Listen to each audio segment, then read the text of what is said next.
Nếu là hoa, hãy là hoa hướng dương. Nếu là chim, hãy là chim bồ câu trắng. Nếu là đá, hãy là đá kim cương. Nếu là người, hãy là người cộng sản. Cái quý nhất của con người là cuộc sống và danh dự sống.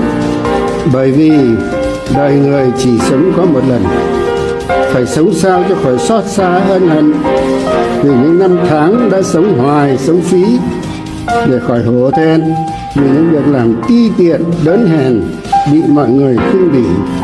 Để đến khi nhắm mắt xuôi tay, ta có thể tự hào rằng tất cả đời ta, tất cả sức ta đã hiến dâng cho sự nghiệp cao đẹp nhất trên đời, sự nghiệp đấu tranh giải phóng dân tộc, giải phóng con người, mang lại hạnh phúc